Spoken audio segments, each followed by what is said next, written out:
There you go. Good morning. My name is William Bradshaw. I'm from Pittsylvania County in Southern Virginia.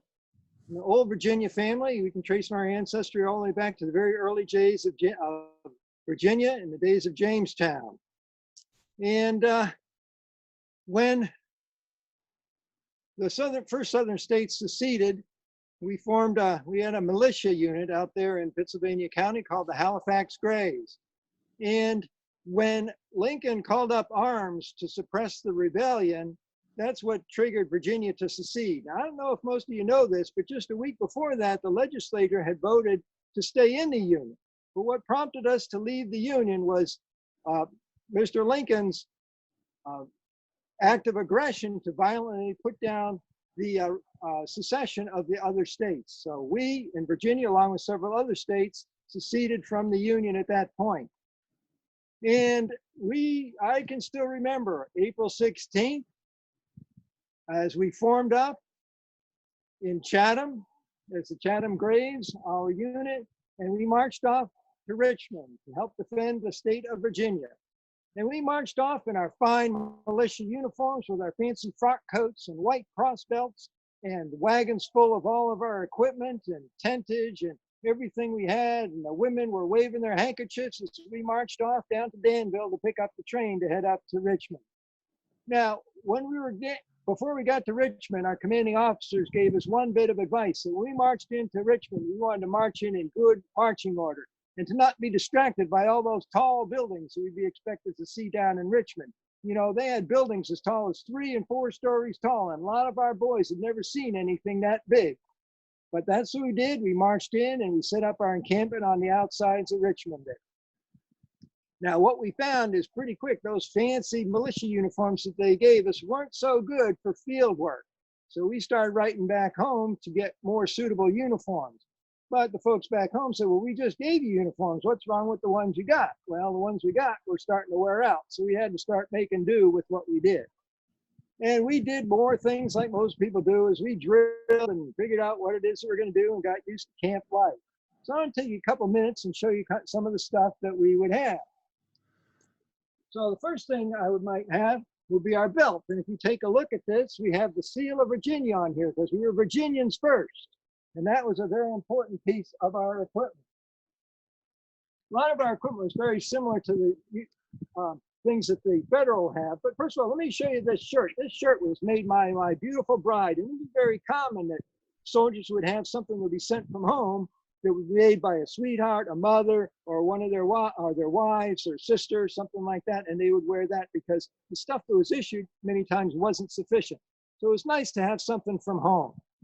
You notice I'm just buttoning my top button and none of the other buttons. That's so I can get a little bit of air circulation, but it is definitely a matter of fashion to make sure that your top button is buttoned so that you look neat and orderly. So just like the Federal troops, we would have a cartridge box that would go on in here. And there's a metal plate on here, and that's for safety because it gives weight to the cover to keep this cover down on here. And you want to keep the cover down so your water doesn't get in here because you got to keep your powder dry. Now in here, we would have our ammo. And this is an example of a cartridge. And this is an example of a mini ball right here. I don't know if y'all can see this. Hopefully you can see that on my hand. So this is the bullets that getting shot at us and we'd be shooting at them. This is invented by a Frenchman. That's the name Minet. And you notice it has these ridges on here. So that would engage the rifling in the rifle of the barrel and give it greater accuracy and range. Next thing we would have would be our haversack. This is where we put all of our food. So our food would get issued, we put it in here. And if you were lucky, you might have a tin plate like this to put it on. And most of the folks started off with basic utensils. So I got a fork and a knife here, but typically you would start discarding this stuff because all this stuff would get heavy. You didn't want to have to carry it around. The other thing that was really, really important is this. It's called a mucket. This is multi-purpose thing. You can drink out of it. You can boil your coffee on it. You can put your rations in here and eat it. So it's a one-purpose thing. So if you're trying to lose weight, you would keep this, but you might get rid of this. now, of course, we go over here on this side. And then this here is canteen. You got to have this for your water. Now, this is the federal canteen. Now, our Virginia troops, we would be issued these in gray, but a lot of times they would wear out. So we'd pick these up on the field, courtesy of the U.S. Quartermaster Corps. And so if it was blue, that's okay. As long as we got our gray jacket, everybody knows who's who. And that would go on there.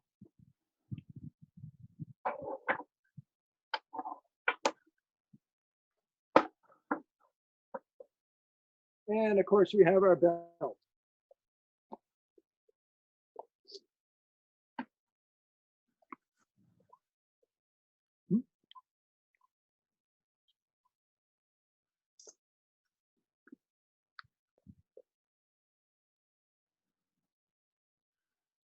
Okay, and here we are in late marching order. So I got my bayonet on this side, my cap box, my cartridge box, my canteen, and my haversack. I don't know if y'all can see on here. If we do a close-up, this is a Virginia button. And that's because we're a Virginia unit. Again, we're defending our state, the state of Virginia. The other states had similar things like South Carolina, North Carolina, Florida, Alabama, Mississippi, Texas. They all had their individual buttons and accoutrements specific to their states, because the state is what provided all of their equipment. And then lastly, mostly important, is the rifle. And I think you guys saw the demonstration of this earlier. I do want to show you how you fix bayonets. So if you're all lined up, you order to come fix bayonets. You hold this, again, like this, pull out your bayonet, slide it on here, and lock it. And now, ready to go for a bayonet charge. Huzzah!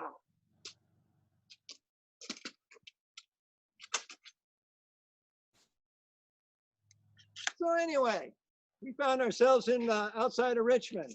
Well, the Yankees decided to start making noises coming up the peninsula. So instead of marching directly south from Washington, they decided to do a flanking movement. They came in through Newport News and marched up the peninsula through on their way to Richmond. And they sent us down, and we stopped them around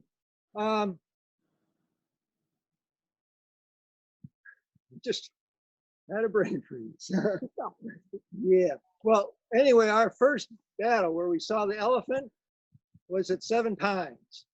And we had a minor skirmishment there, and then we got sent into the Battle of Malvern Hill.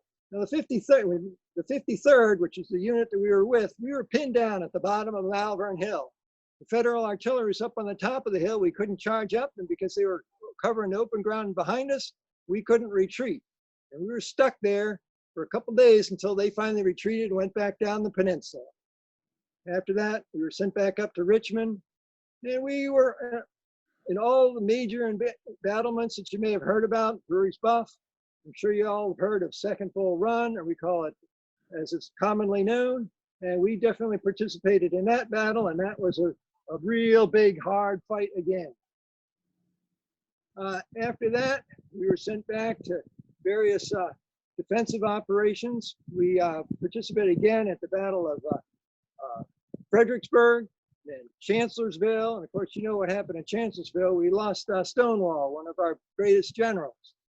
And then after that, because we were heavily engaged at the Battle of Antietam, or Sharpsburg, as we call it in the South, we were set in reserve when Bobby Lee, our great general, marched on Pennsylvania the following month.